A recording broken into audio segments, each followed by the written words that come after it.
Well, let's take a look at this very, very essential notion in Postman of the typographic mind. I have been spending my summer teaching online courses and making a ton of videos. And you do have to watch them afterwards to make sure you don't say something really wrong and stupid. But it is quite a shock to listen to your spontaneous discourse and hear all of the ums and you knows and rights, all the little pauses and fillers and stalling mechanisms that I use to, there I did it, said it's terrible.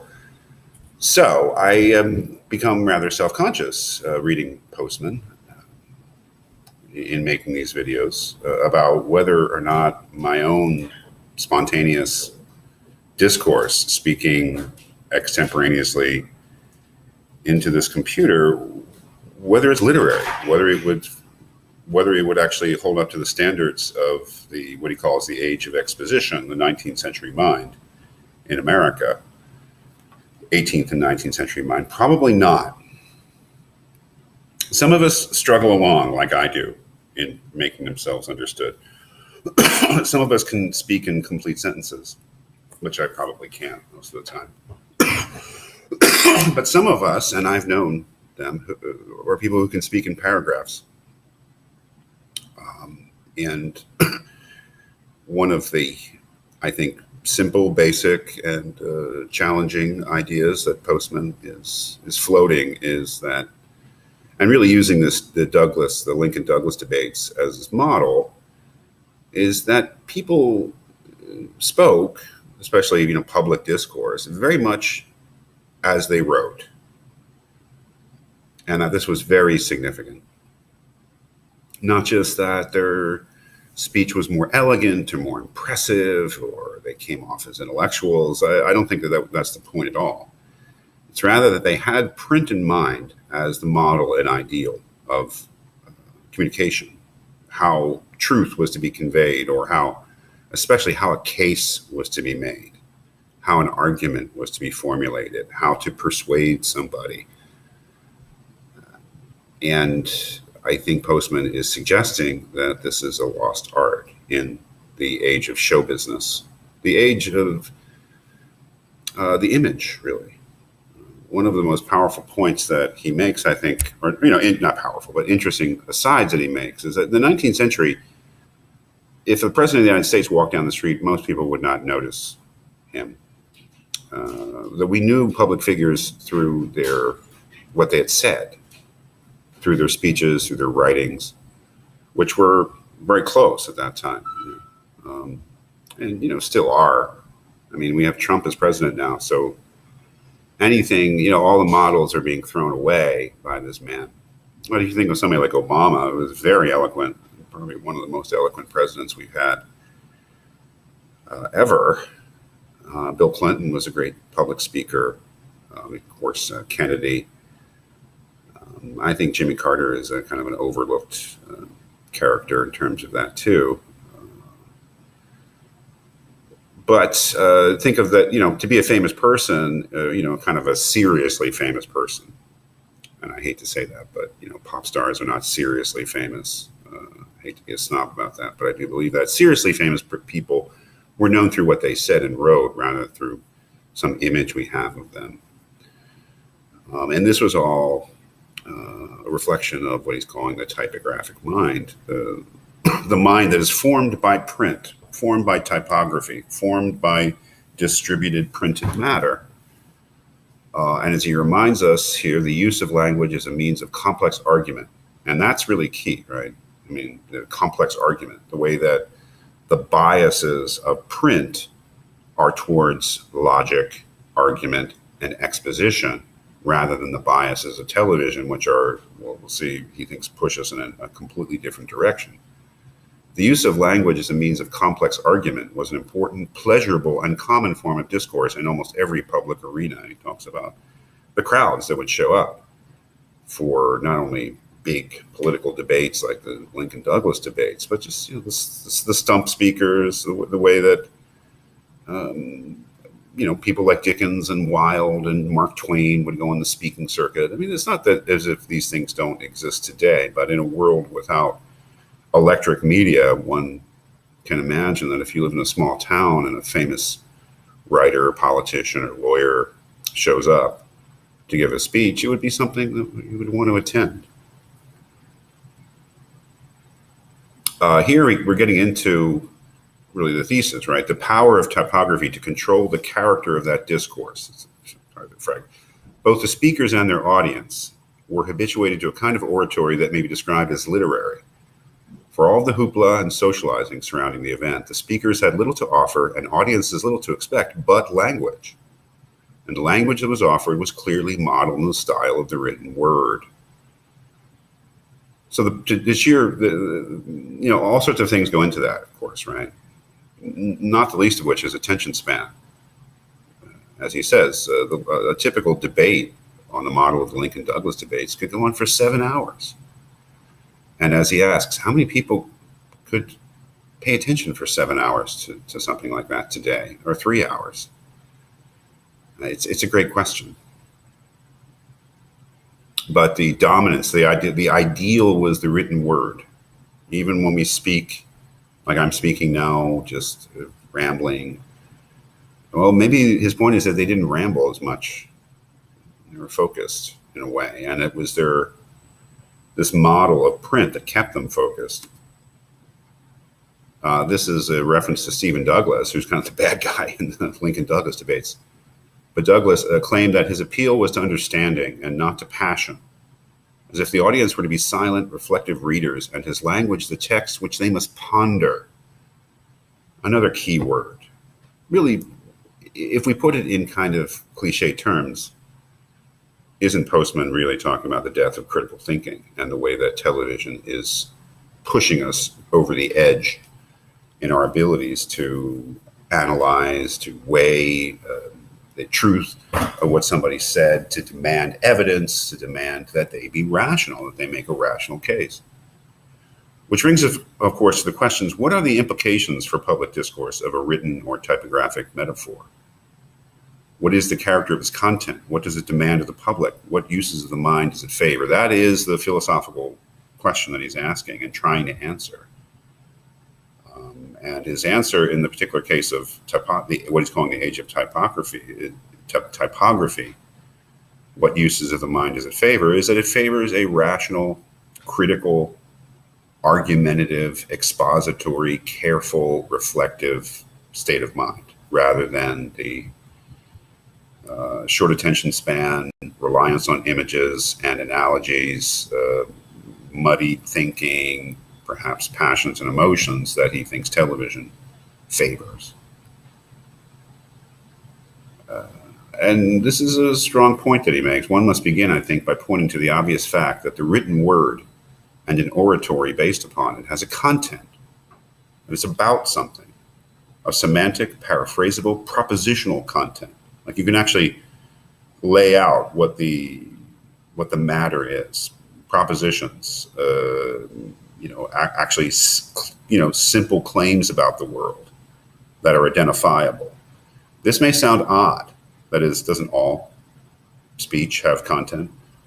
But since I shall be arguing soon enough that much of our discourse today has only a marginal propositional content, like if you actually parse, if you actually set down systematically what it is that somebody said, sometimes it's very difficult to nail them down as having said anything. I must stress the point here: whenever language is the principal medium of communication, especially language controlled by the rigors of print, an idea, a fact,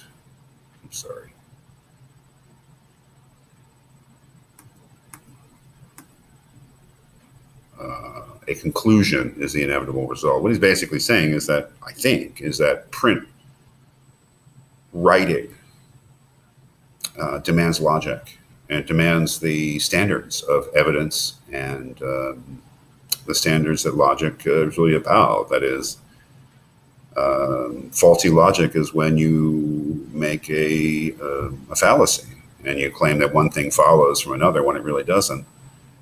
It's a lot easier to get away with that outside of print. I mean, print is like, it's just there, right? And you have the time as a reader to analyze it, to critically evaluate it.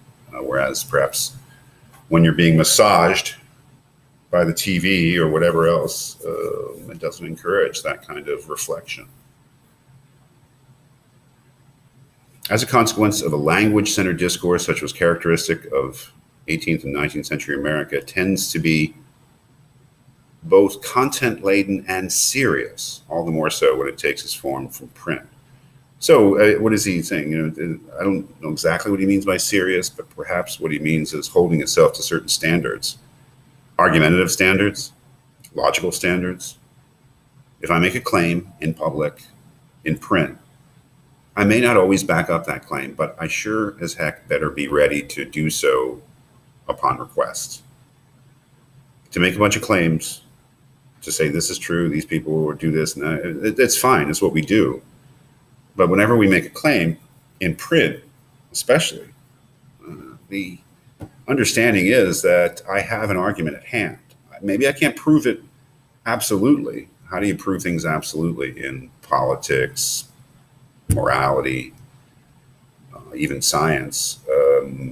It's all different, but different standards of proof, different standards of exactness. But I better have an argument if I'm going to write something down, if I'm going to make a claim. If I say that Trump is a bad president, that doesn't mean anything to anybody unless I can give you an argument why he is. I can give you my reasons. I can make a case. Okay, it is serious, print, because meaning demands to be understood. A written sentence calls upon its author to say something, upon its reader to know the import of what is said. And when an author and reader are struggling with semantic meaning, they are engaged in the most serious challenge to the intellect. This is especially the case with the act of reading. In reading, one's responses are isolated, one's intellect thrown back on its own resources. To be confronted by the cold abstractions of printed sentences is to look upon language bare, without the assistance of either beauty or community.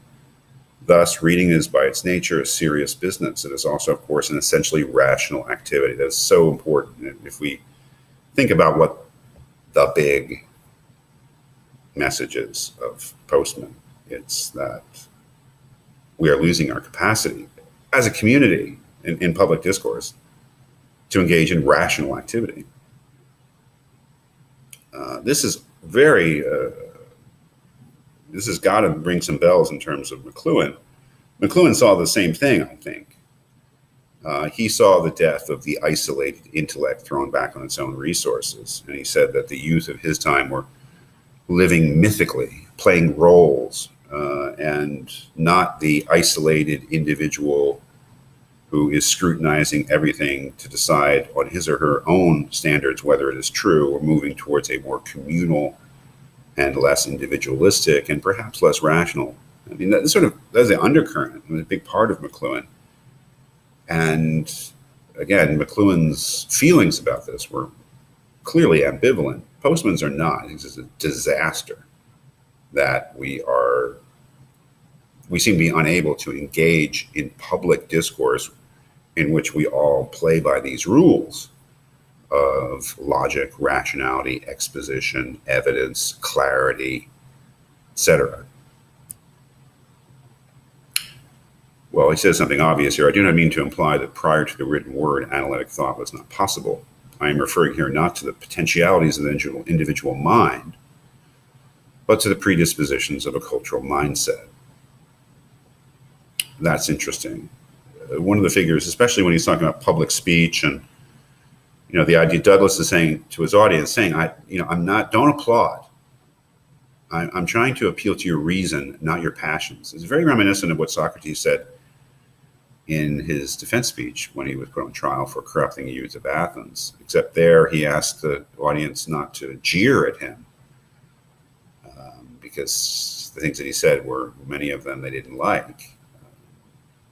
But a similar thing where Socrates was saying, I'm trying to show you the truth, and you should judge me on whether or not I've shown it to you, and whether you agree with it or not. You shouldn't, rely on your emotional response to me. And Socrates was a non-literary man in the sense that, of course, he could read and write, but he didn't write any philosophy, he did philosophy completely orally. So, I mean, if anybody was analytic in his thought, it was Socrates, right? So it's clear that, writing is not the only medium in which we can be analytic and rational. But he's referring to an overall effect, something vaguer, something social reality, the predispositions of a cultural mindset.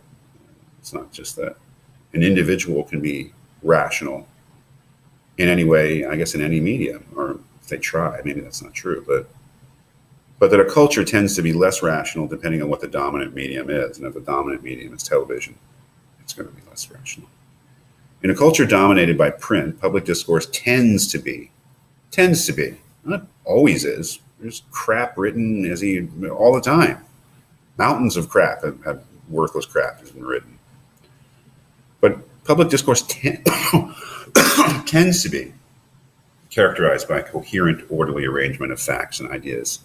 Postman is your freshman composition teacher, trying to teach you to present a case in an orderly way, to get your point across in such a way as you make a believable and clear case for your position. You're saying we've kind of lost that.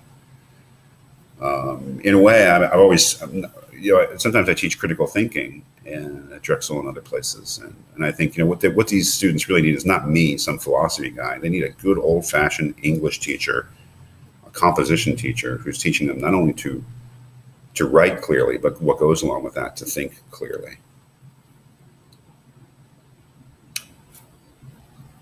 In the 18th and 19th centuries, print put forward a definition of intelligence. I mean, this connects with the idea of epistemology. Right? That there are certain ways that we get to the truth in different cultures, and that are the privileged way of getting to the truth. A definition of intelligence that gave priority to the objective, rational use of the mind, and at the same time encouraged forms of public discourse with serious, logically ordered content. Again, so reinforcing this, it's not just really the primacy of print, it's the primacy of logic, the demands of logic. A culture that demanded that public speakers and people who engaged in public discourse be able to make a case rather than just throw out a bunch of stuff.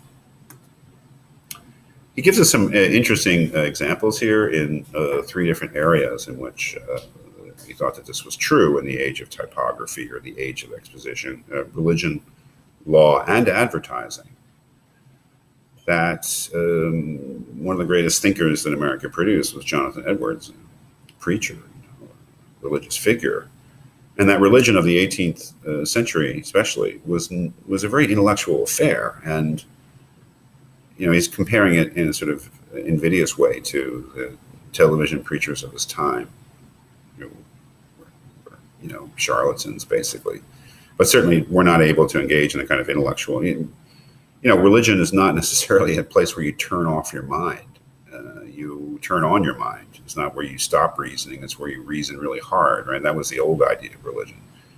Lawyers, who are not held in very high repute in our society now, were once held to certain standards, and they were kind of a model for how to think clearly, and they themselves had demands to be literary. I mean, that's who Lincoln was. Lincoln was a lawyer, but part of being a lawyer in Lincoln's mind was not only to be engaged in public life, politics, but also to engage in certain logical and literary forms. And advertising, which is really interesting, the way that until the end of the 19th century, advertising was very straightforward. It was print, not pictures. It was not about coming up with slogans. It was about informing people of what was for sale and what it was like. Now, I'm not sure it was all truthful, but it didn't have the kind of subconscious or immediate impact of contemporary 20th century advertising.